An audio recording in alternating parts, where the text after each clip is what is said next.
This is Facta and K-LONE, and this is our 64 bar beat for Fabric Limited Edition. Let's go. Let's do it. Got to start a tune with some good drum samples every time. Let's see what we've got. So, we brought a few samples with us. What samples did you bring? Brought just like some sort of nice kind of garagey hits. So let's have a listen. Quite nice little like Woodblocky Snow. Yes. Sound good? What samples did you bring? Garagey hits, just from some old garage records. Just like organise them, cut them up. Whack stuff in the projects, just like start dragging stuff around and get a groove going. So I always feel like the quicker you can kind of just get into just getting like any sort of groove going. That'll do. Tune finished. It's done. So that's a nice like kind of basic groove. Maybe get some more hats in there just to sort of like fill out the groove a bit. I always think it's quite nice to like double up your kicks with hats. Yeah. Just kind of helps like ground the beat a bit. Hi-hats is one of those things where like to get the groove is kind of quite tricky sometimes. When you start, like, you kind of can't work out why things aren't like flowing properly. And normally I feel like if you have hi-hats on the kicks, it just helps like kind of like root it all down. Whenever I can't write any music, just look for some new samples. That's quite a nice little sound. Yeah, I like that. Anything that's like a little bit glitchy and sort of. I always quite like sounds that just sound like little kind of squawking birds and like game soundy. Soundy stuff. Just like gets a bit of character in there. I like That's that. quite nice. At this point, it's always quite nice to just like chuck loads of ideas in, and then you can always just start muting bits and seeing where you end up. At the moment, that hit is pretty like stark. So you like it like that, just kind of quite blunt. Yeah. Personally, I would sort of smooth it out a little bit. If you put a bit of a kind of envelope fade on it out, it kind of becomes a little bit more controlled. Or you can have like just really blunt. What do you reckon? I think with the fade, it just kind of helps keep things clean, flowing and clean. And maybe just extend this a little bit so it's not quite so abrupt. Yeah, that's nice. So that's a kind of nice basic groove. Some melody, some pads. Next would be good. I feel like starting with drums is quite an easy way just to get something going. Little vibe. Yeah, when with a mate, it's quite nice just like get a groove going. Free sound is a really good resource when you start out because there's just loads of royalty-free samples that you can just start playing with. That was really good, wasn't it? There's things like Splice as well, which are really good. It's just massive bank of so many different things. So I'll get a chord like this, cut the end of it, and just kind of keep it going a bit. Nice. Just copy that. You can then transpose the audio. It's not as good as in the sampler. The sampler's a lot cleaner. But you get those kind of imperfections. You get the imperfections, which can be quite nice.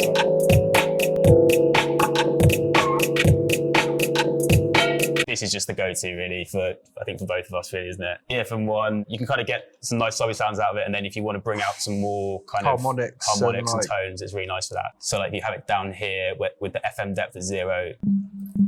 It's just a kind of basic sub. I always like to put the voices down to mono. It doesn't have multiple sub notes playing at the same time, so that just starts to sound really clashing rubbish. So that's just quite a nice sub, but then you can bring up the FM and then it kind of brings out all these nice tones, which is always fun, particularly if you're making sort of raggo dubstep. And so the attack is sort of the initial hit, and in this case how quickly it then fades away. Yeah. So then the sustain means when you hold it down, it keeps going. Which is good if you want to do like long sustains, melodic bass lines, that sort of thing. But if you want something quite percussive, then have everything kind of quite low. Yeah, which is quite low. The only thing I'm thinking is that so the key we're in, just rounding with those chords, were quite low. I quite like to go. I will move the octave really high on the keyboard, and then I'll work out what notes I can sort of use, because when it's all low, it's very hard to work out. Another thing is because we've got a bit of swing on it. You want to put the swing in the bass line as well, basically. You want to put the swing in the bass line and kind of all of the elements, really. Yeah, that can be a bit of a tricky one. Like if you don't have everything more or less in the same groove, things just start to sound really off-kilter. So obviously, depending on how much kind of classical training you've got, you might know exactly where you're at. Or if you're like me, just do stuff until it sounds more or less okay.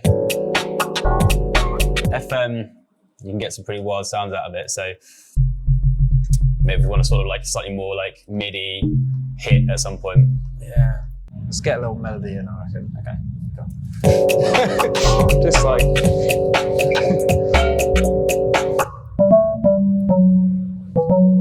Soft shimmer. Soft shimmer sounds nice. I mean, yeah, I think like, particularly when you're like producing like in the box like this, like presets are such Presets are great. Are so great. I've got no qualms with using presets at all. I think anything that can just speed up your workflow process and not get in the way of like an idea you have. Like yeah, and obviously like when you get presets, then like messing with them and seeing kind of what parameters do what, and then helping that kind of help you develop your sound. But I mean, particularly starting and understanding how like what does what. Like some of the synths are so complicated. Yeah. This is a fun trick. Who knows what will happen? So this little function in EFM1 gets you some pretty rowdy sounds. Basically, what it does is just randomizes all the parameters, and this is how I get a lot of sort of weird, glitchy sounds in my tunes. So particularly, if you get something that you quite like. So if you get like a sort of marimba. So then, if you go from this, you can then randomize stuff and just warp it. So like, that's already got like a kind of bit more character to it. Bit more character. The problem is with this, you can't go back once you come forward. So sometimes you get a sound that you quite like, and you're like, maybe we'll go for that, and then you randomize it again, and it turns into something absolutely heinous. Do it. Funky. Oh, it's got a nice little kind of pitch bend as well.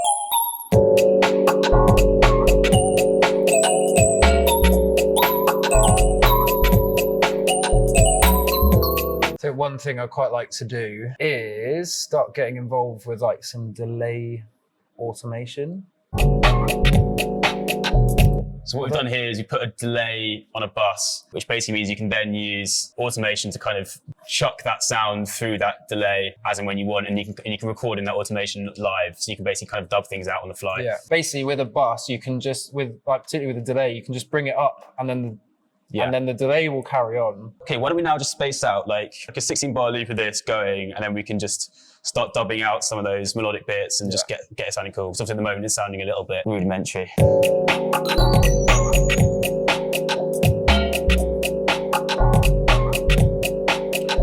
like a little bit of...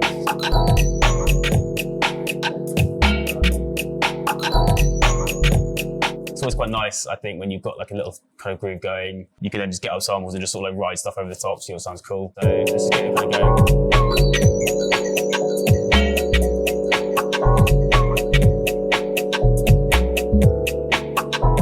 So here's just like a load of random things I've just sampled off YouTube over the years. What's this? That's some random sort of clap noodling. This is some sort of jazz drums. You can even just go on like a YouTube wormhole, sort of little jazzy drum fill, which would be quite cool. Just like hit like right at the end of a bar, maybe. This is a little kind of sort of cutout almost.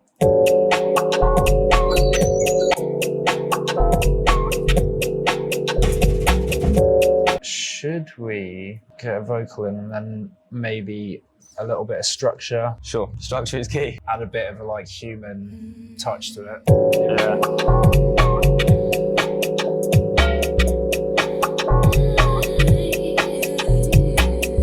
I think one of the biggest like issues with actually making stuff I find is often worrying about it too much. Yeah, overthinking it. And it just gets in the way of like getting anything done. Just chucking ideas at a screen. Then you have something and that's when you can start. This is just a classic clubby structure. Like club structure. You know, for example, like the drop at 33 bars. Because that's where DJs will kind of expect it.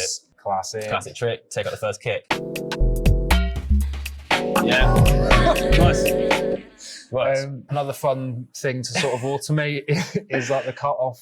It sort of just helps like bring stuff in, get a bit of movement. Yeah, so it's a bit more exciting than just sort of fading in elements in terms of volume, isn't it? Filter things in. So again, this is just like a really nice way of just sort of like playing things in live, isn't it?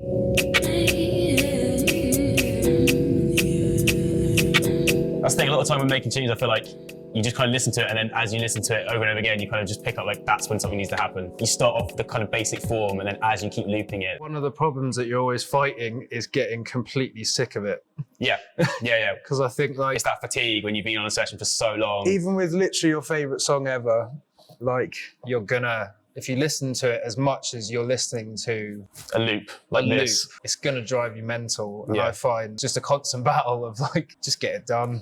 get it done. And then also, you know, if you're just getting bored of it, then you can just sort of sleep on it, come back the next day. Most of the time it comes back and it sounds way better than you remember it. A lot of the time it comes back and it sounds absolutely awful. Often like kind of the initial idea that's like the bit that you go back to and it sounds cool still. So another thing is like not putting the pressure on you to kind of, not every session needs to be a hit, and a lot of them will be rubbish. That's kind of the life of a producer, is spending a lot of time slogging away at something that maybe isn't always going to be the banger, but it's all part of the process, and you need to do that. If you're kind of getting bogged down in a certain section, then maybe just like... If it's not going well, then just, leave it.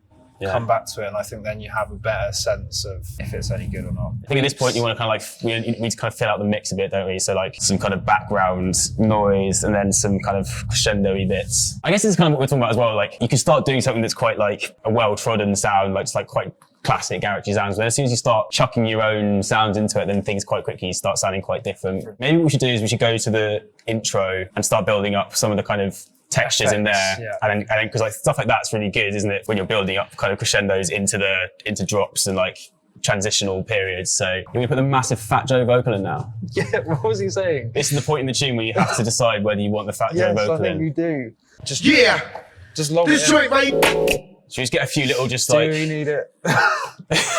Do we need it? Yeah, we need it, mate. Hey, just chuck it in. Let's just put a little yeah in somewhere. No, let's have the whole thing. What, the whole a cappella? I think so. This is the part where you just see if it would work with just Fat Joe riding the entire tune. Joint right here is going out to everybody getting money. I mean the real cream. All up and down the east and west coast. And it kind of does. We're not doing it though. We're not doing it. It does sound good though. It's always good when you finish a tune and you put a Fat Joe vocal in it. It sounds 10 times better. Let these strings taper out a bit. Automate them out till have a little silence. They feel They feel quite like plasticky, don't they? Maybe like we want to like plastic. I think it does work. There's something quite nice about dry garage. Wait, should we keep the like extra hi-hats to keep the groove going? Keep the groove going. Groove is key. Now's kind of the time to start deciding about the overall structure. When you're structuring things, I find it quite useful just to have like quite a standard formula of how you do it.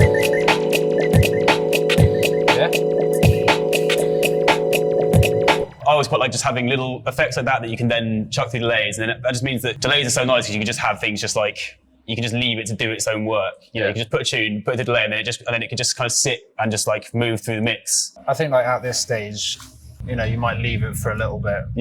I think when you listen to it over and over again, it's easy to get kind of uninspired. Yeah, and you lose sight of what the tune's going to do. So it's kind of good to just like get to this point and then take a break, maybe come back the next day and see if you've struck gold or if it's not complete nonsense. Master with this sort of music, you can just chuck an add limiter on. Basically, if you're going to play it in a club, makes it louder, and it just keeps everything keeps it from tipping over 0, so it won't be do bad things to the sound system. Yeah, it just compresses the whole file. Yeah, it's a good quick fire. And I think it adds mastering tip. I like. It has quite a nice bit of kind of warmth, kind of almost distorted. Well, yeah, because it basically just crunches everything down, so gives it a kind of nice, warm, crunchy feeling. We've got these guys. Yeah. Is this it? Yeah. Also listen to it. Yeah, let's listen to it as well. Inevitably, when you kind of sit down in the next session, there'll be bits that jump out that don't really make sense. Yeah. But that's kind of a good position to be in, I think, after a first sesh, yeah. Because if you do too little and you just end up with those 16-bar loops, then you'll never finish them. But this is kind of resembling a song, so you can come back to it and be like not being really bogged down by the workload. But yeah, pretty happy with that.